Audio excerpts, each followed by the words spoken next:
of prayer and encouragement, today I'm announcing that I am a candidate for Congress for Missouri's 4th District.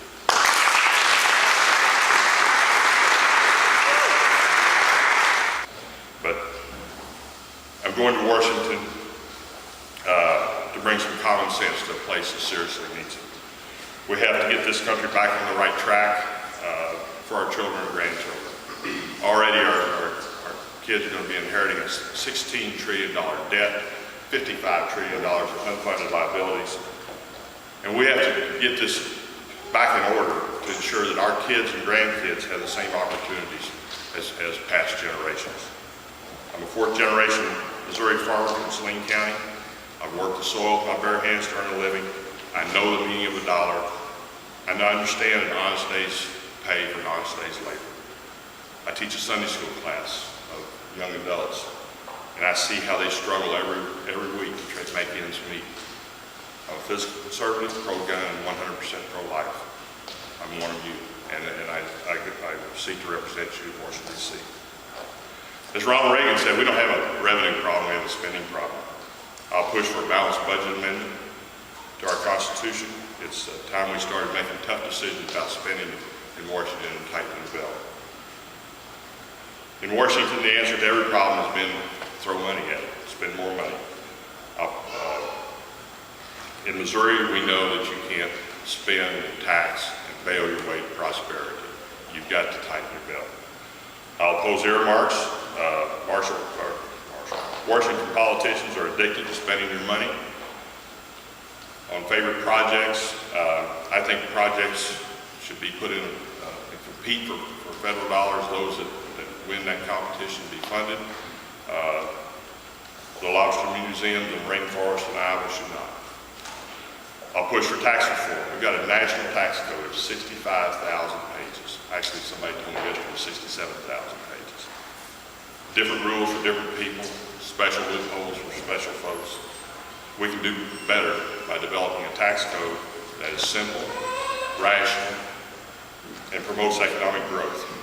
We shouldn't make a few changes. We need a complete overhaul of our tax code. We have to stop bailing out every company that fails. We've spent $2 trillion on bailouts of banks, lending institutions, and auto companies. The federal government now essentially owns several banks and 2 car companies. Is it any wonder we passed cash for clunkers? I mean, I can see what the next ad's going to be.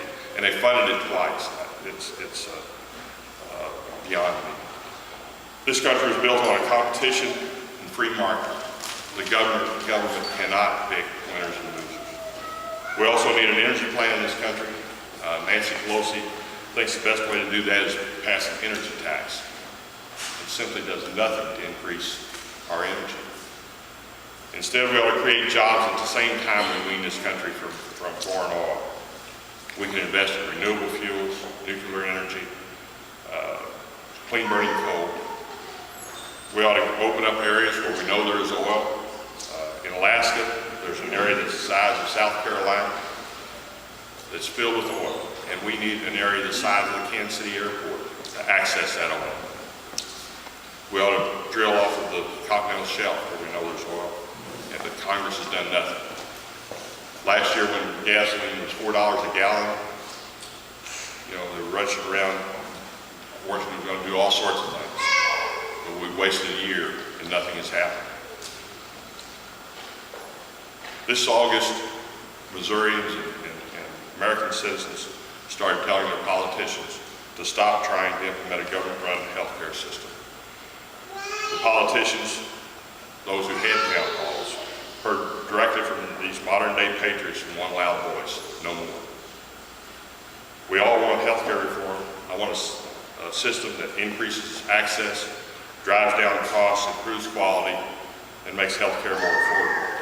What I do not want is a bureaucrat between you and your doctor. But this solution, the president raises competition, but his solution would eliminate competition in the marketplace. No private company can compete with unlimited federal treasury. And this health care plan would create bigger and more government, and Ronald Reagan they said that government's a problem, not the solution. I respect the 30-plus years that he spent in Washington, D.C. representing this district. However, I can no longer stand by while Ike votes with Nancy Pelosi 95% of the time. I can make you a promise that I will not be a rubber stamp for Nancy Pelosi's radical liberal agenda. I will oppose her at every turn and propose common sense Missouri solutions to problems. This Congress is out of control, and no number of congressmen have been there too long. We're going the wrong direction, and it's time that we said to the Washington politicians, enough is enough. Together we can make a difference in Washington. But I'm going to need your help and your support. This is not going to be easy, but everywhere I go in the 4th Congressional District, I hear the same thing. It's time to bring common sense back to Washington. Patriots, this time, that's exactly what I intend to do. Thank you all for coming today. I appreciate your time, and I'll see you on the trail. Thank you.